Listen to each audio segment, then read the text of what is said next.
Let me ask you something. I want you to answer honestly. When did you last think about how you walk?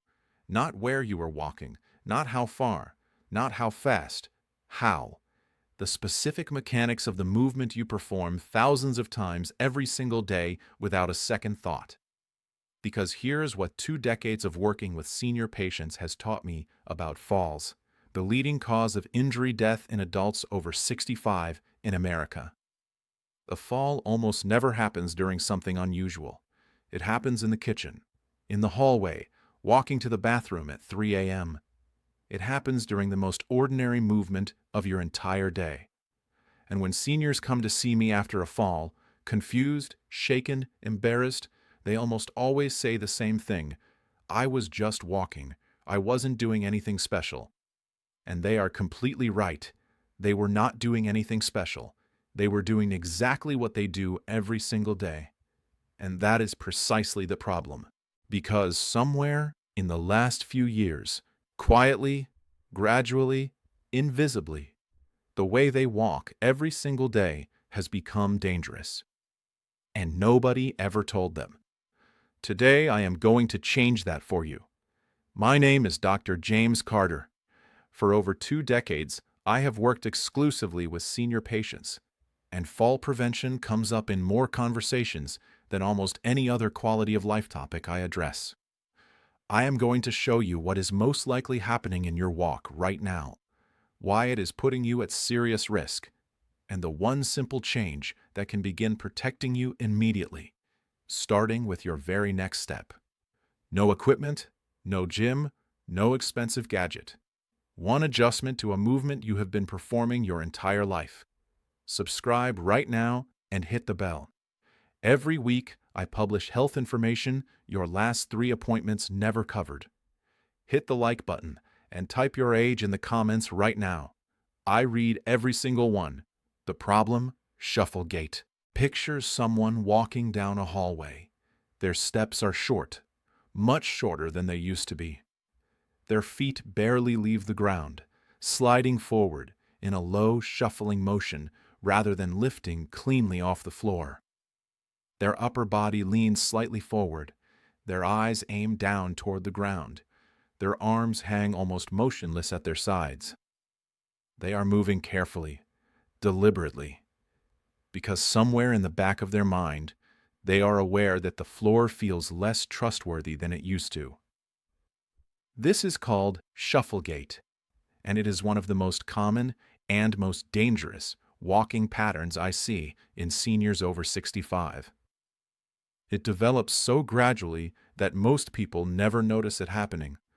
What begins as a little extra caution after a close call becomes a habit. The steps get shorter, the feet stop lifting, the posture shifts forward, and what feels like careful, safe walking is actually one of the highest risk movement patterns your body can adopt.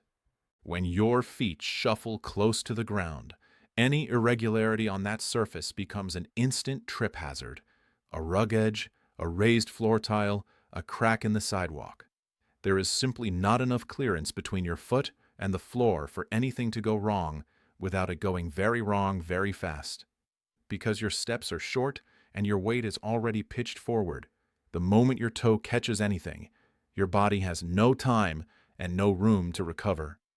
The fall happens before you even register that you are falling.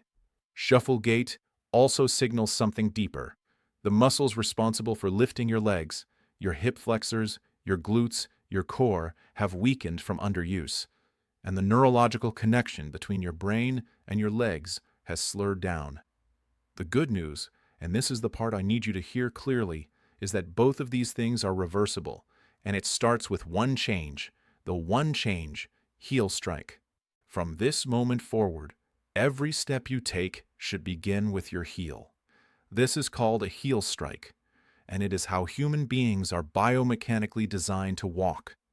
When you are young and your gait is natural, your heel contacts the ground first with each step.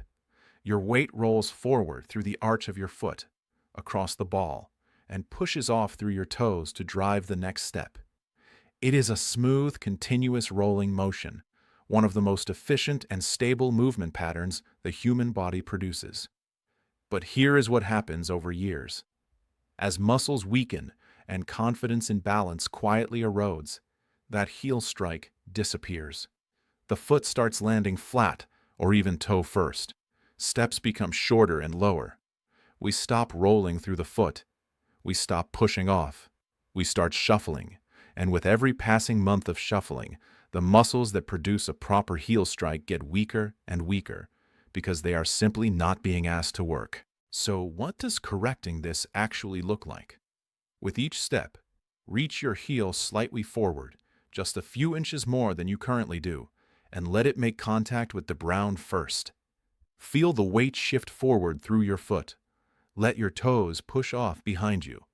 And critically, lift your foot. Do not slide it. Pick it up. Reach it forward. Land on the heel. When you do this correctly, several things happen simultaneously. Your step length naturally increases, improving stability and forward momentum. Your foot clears the ground properly, eliminating the risk of catching on surface irregularities. Your posture automatically improves. The heel strike pulls your weight back and upright out of that forward-leaning shuffle position. And your hip flexors, glutes, and core are suddenly being asked to work again, beginning to rebuild the very strength that protects you from falls. One change, one adjustment, but it triggers a chain reaction throughout your entire body that begins working for you rather than against you with every single step. Think honestly about your own walking pattern right now. Do your steps fall shorter than they used to? Do your feet feel closer to the ground than they did 5 or 10 years ago? Type yes shuffling or no still clear in the comments right now.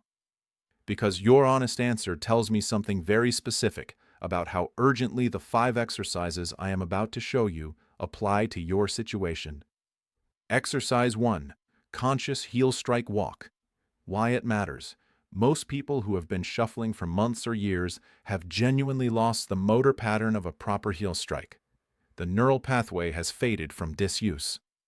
This exercise rebuilds it repetition by repetition until it begins becoming automatic again. How to do it? Find a clear hallway near a wall. Stand at one end with one hand lightly touching the wall for safety. Begin walking, focusing on nothing except your heel. With every step, consciously reach your heel slightly forward and let it land first. Feel the contact.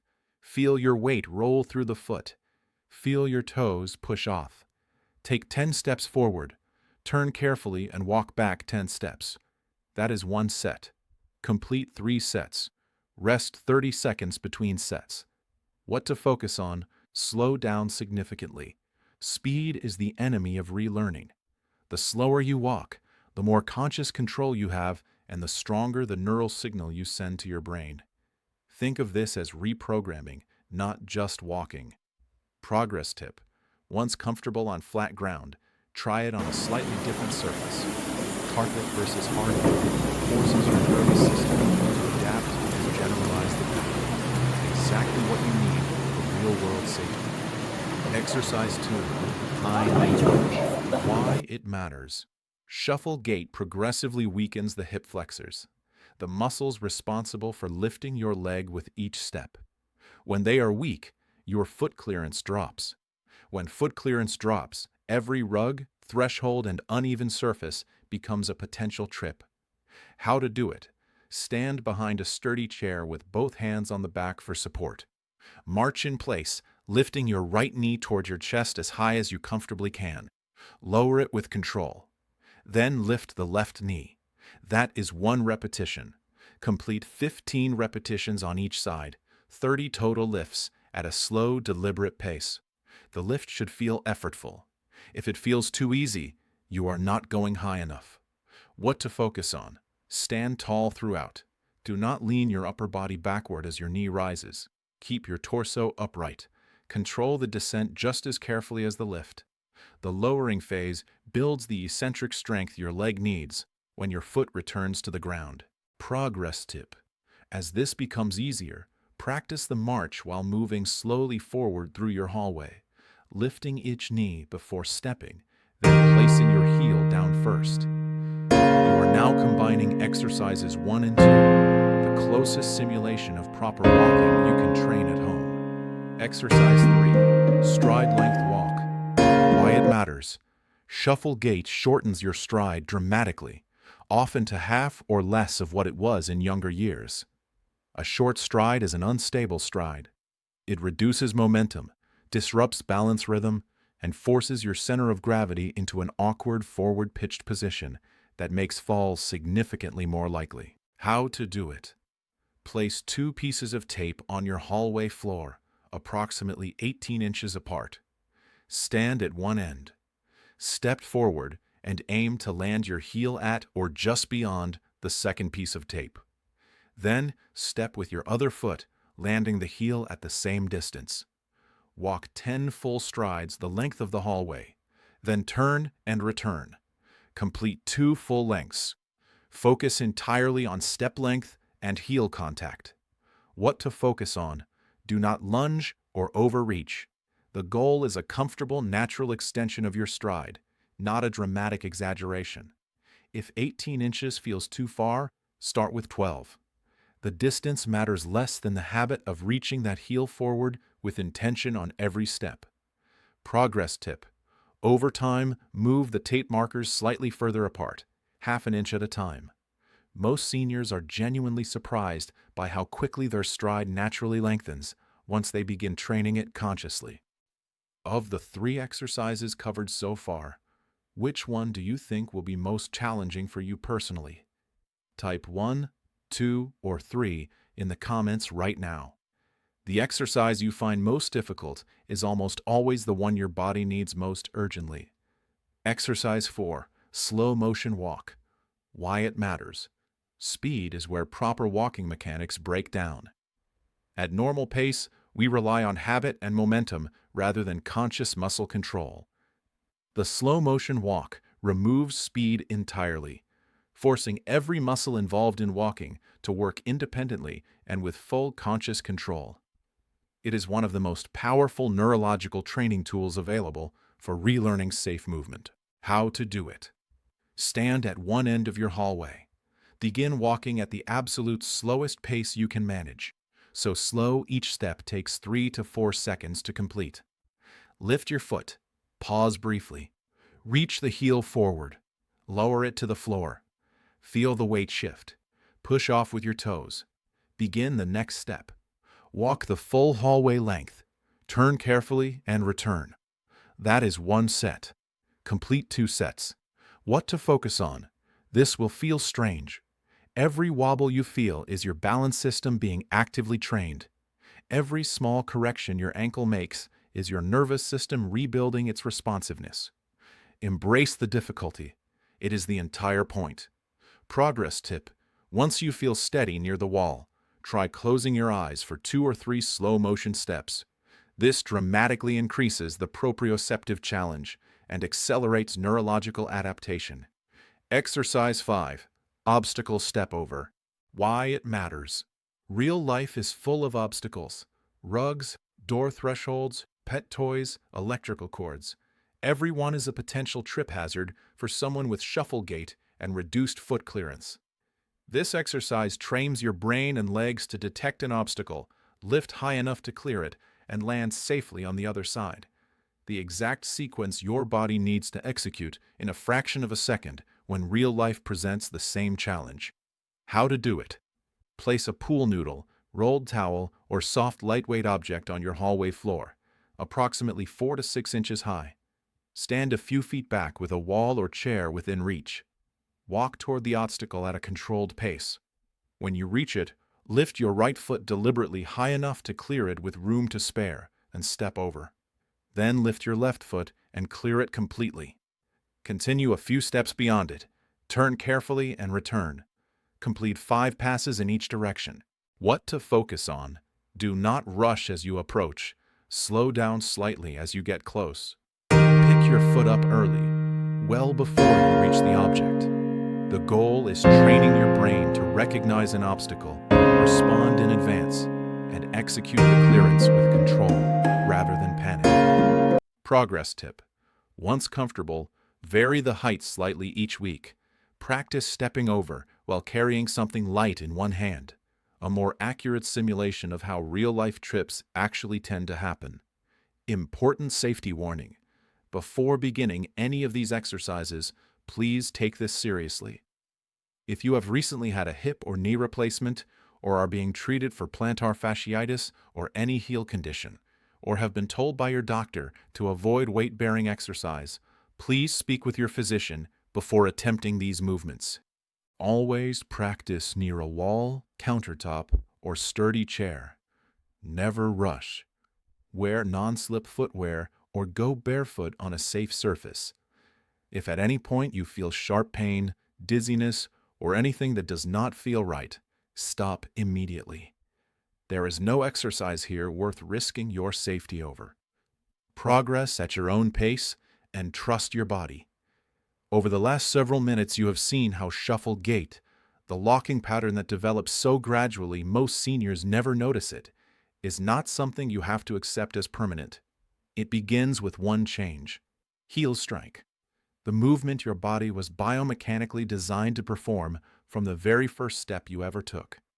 From that one change, 5 exercises build the strength, foot clearance, stride length, neurological control, and obstacle response that transform your daily walk from your greatest fall risk into your greatest fall prevention tool. When these exercises are practiced consistently, not perfectly, but consistently, the changes are real and lasting. The shuffle that felt careful and safe reveals itself as the risk it always was. The heel strike that felt unfamiliar becomes automatic. The stride that felt dangerously long becomes natural. And the floor that felt untrustworthy for years begins to feel solid again beneath your feet. The long-term benefit reaches far beyond physical safety. Rebuilding a proper walking pattern protects your balance, restores your confidence, and preserves the ability to walk to your mailbox, climb your own stairs, move through your kitchen, and live in your own home on your own terms for years longer than shuffle gait would ever allow. That kind of independence is not a small thing. It is everything. 3 things in the comments before you leave. Your age right now. Which of the 5 exercises you are committing to starting tomorrow? Type the exercise number. And type heel first if you are committing to consciously practicing the heel strike with every step you take, starting today.